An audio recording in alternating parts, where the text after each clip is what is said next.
बर्दियामा चितुवाले लियो फेरि एक महिलाको ज्यान। जङ्गलमा पसिसकेको थियौँ हामी त भर्खरै पसिसकेको बेला हैडुट गर्दाखेरि सबै हामी भागिसक्यौँ, मारिसकेको रहेछ। ठाउँको ठाउँमै म बित्नुपर्छ।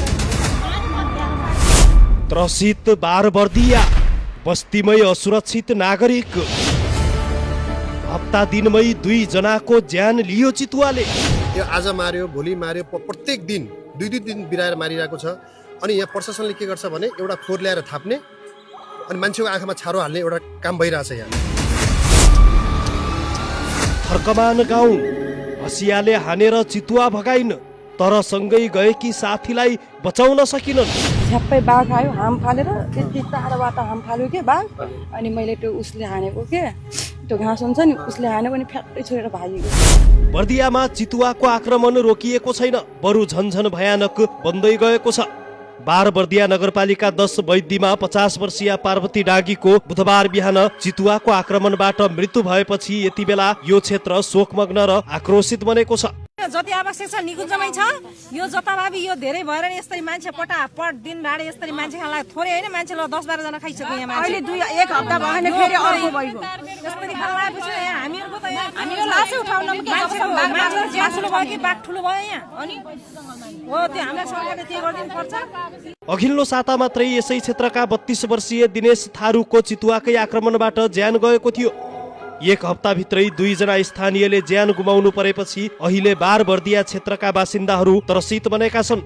घाँटीमै सबाता हो, घाँटीमै घेर गरेर राख्नु भएको थियो। अनि त्यहाँ जाने पनि गएन, त्यहाँ फेरि आएर हामीलाई अट्याक गर्छ कि भन्दा त्यही पनि अब त्यो बेलामा तपाईँ रुखमाथि नै हुनुहुन्थ्यो? नै रुखबाट तल झरे सक्नु भएको थियो। त्यो बाघ भागेपछि तल झरे। बुधबार बिहान 11 बजेतिर फिनापति सामुदायिक वनमा घाँस काट्न गएका बेला पार्वती डाँगीलाई चितुवाले अचानक आक्रमण गरेको थियो।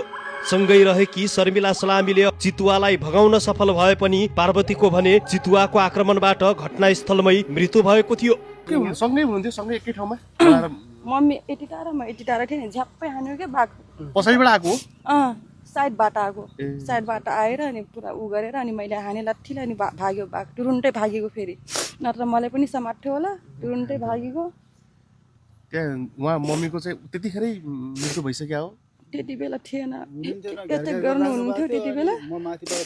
हामी यति बेर चिच्चायौँ यति बेर चिच्चाएको, फेरि हामीले पनि डर भयो आउँछ भनेर। अनि मैले भने झर माथिबाट तल झर भन्छु, फेरि चिच्चाउँछु, कोही आएनन्। अनि बल्ल अन्त्यहरू आउनुभयो पछि। बारम्बार भइरहेका यस्ता घटनाले असुरक्षा बढ्दै गएको भन्दै स्थानीयले शव उठाउन अस्वीकार गरेका छन्।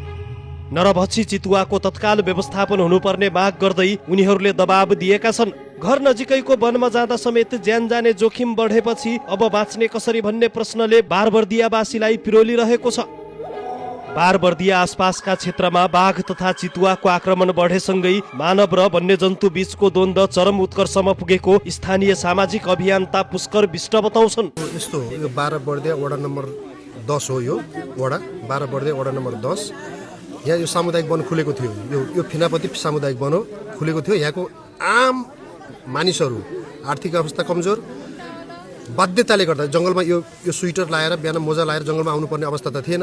अब बाध्यताले गर्दा जङ्गल टाइममा जङ्गल खुल्ने भएकोले यहाँ आएर घाँस दाउरा गर्ने क्रममा चाहिँ बाघले अट्याक गरेर उहाँलाई अन द स्पोट यहीँ जुन ठाउँमा बाघले अट्याक गर्यो त्यही ठाउँमा नै उहाँको डेथ भयो होइन। त्यो कारणले गर्दा यो यहाँको आम मानिसहरू यो लास उठाउन नदिने भन्ने अवस्था अहिले भनिरहेछन्। यो आज मार्यो, भोलि मार्यो, प्रत्येक दिन 2-2 दिन बिराएर मारिरहेको छ। अनि यहाँ प्रशासनले के गर्छ भने एउटा खोर ल्याएर थाप्ने अनि मान्छेको आँखामा छारो हाल्ने एउटा काम भइरहेछ यहाँ। कि यसलाई बर्दिया जिल्ला सिडिओ साहबले, एसपी साहबलाई बारम्बार यो सबैले जानकारी छ। यो नेपालमा मात्र नभएर यो विश्वमा पनि जानकारी भइसकेको अवस्था हो होइन। त्यो भएर यहाँको जनताहरू एकदम आक्रोशित छन्। त्यस कारणले गर्दा यसलाई अब एउटा वन सानो रुख काट्यो भने यहाँबाट समातेर जिल्ला वनमा लिएर जान्छ, मुद्दा चलाउँछ। अहिले हामीले मान्छेले बाघ मारेको भए के हुन्थ्यो? अहिले हामीले बाघ मारिदिएको भए के हुन्थ्यो? अहिले यो मान्छे ठुलो कि बाघ ठुलो? यहाँ त के भइदियो भने बाघ ठुलो, मान्छे सानो भयो क्या यहाँ। त्यो भएर यहाँको प्रशासनले, जिल्ला प्रशासनबाट, प्रहरी प्रशासनबाट के गरिदिनु पर्यो भने यसलाई व्यवस्थित तरिकाले गरेर नभएसम्म यो लास हामी उठ्न दिँदैनौँ। हेर्नुहोस् होइन, लास उठ्न दिँदैनौँ। किनभने अस्ति 11 मा मार्यो, अस्ति 10 मा मार्यो, फेरि यो 10 मा मार्यो। कि त प्रत्येक यहाँ त अब नेताहरूले घर घरमा ग्यासको पाइप ल्याइदिएछन्, भाषणमा मात्रै होइन। अब बाध्यताले गर्दा ग्यास किन्ने पैसा छैन, दाउरा त गर्न आउनु पर्यो नि। घरमा बाख्रा पालेको छैन, एउटा गरिबले बाख्रा पालेर बाख्रालाई घाँस केले खुवाउने, गाई भैँसीलाई केले खुवाउने? त्यो भएर एकदमै यो बाध्यताको यो कुनै रहर होइन, यो कुनै रहर होइन। जङ्गलमा आएर बिहान चिसोमा आएर यो जङ्गलमा आउने कुनै रहर थिएन। त्यो कारणले गर्दा तपाईँहरू मिडिया साथीहरूलाई पनि म के भन्न चाहन्छु भने यो तपाईँहरूले मिडिया भनेको एउटा विश्वको सबैभन्दा ठुलो यो एउटा शक्ति हो होइन। मिडियाले तपाईँले के गर्नु पर्यो भने यो लास्ट कि त हामीलाई एउटा खालको वातावरण क्रिएट गरिदिनु पर्यो, होइन भने यो अवस्था सधैँ मान्छे मर्ने, ल उठाएछ खोर ल्याएर भोलि खोर राखिदिन्छ यहाँ, ल खोर राख्दैछ। अब कुन बाघ समातियो थाहा छैन। अब यो हान्ने बाघ समातिन्छ या अर्को बाघ समातिन्छ कसरी निधारमा लेखेको त छैन। अर्को बाघ लिएर गयो, हामीले त बाघ समात्यौँ। ल यस्तो भयो भने खुल्ला निकुञ्जसितको खुल्ला सिमाना छ यहाँ। निकुञ्ज र यो मध्यवर्ती क्षेत्रदेखि लिएर यो सामुदायिक वन जोडिएको छ। तपाईँहरूले मिडिया साथीहरूले यति चाहिँ गरिदिनु पर्यो। अब अहिले मैले सिडिओ साहबलाई पनि फोन गरेँ, एसपी साहबलाई पनि फोन गरेँ, बास्केटबाट इन्सपेक्टर साहब पनि आउनुभएको छ। अब उहाँहरूको त्यो घटना पर्ने ठाउँमा आउने, मान्छे मऱ्यो मुजुल्का जाने यो प्रक्रिया हो भने हामीलाई एकदमै अप्ठ्यारो छ। एकदम यो अब भनेको यो जेनजी आन्दोलनभन्दा ठुलो आन्दोलन चाहिँ यो मानव र यो वन्यजन्तु बिचमा यो हुँदैछ। यो कुरा तपाईँहरू यही लेख्नु होला मिडियामा लेख्दा पनि। अब यो जेनजी आन्दोलनको हजुरबा हुँदैछ यो कुरा तपाईँहरूले मिडिया साथीहरूले गरिदिनु। हवस् त, धन्यवाद।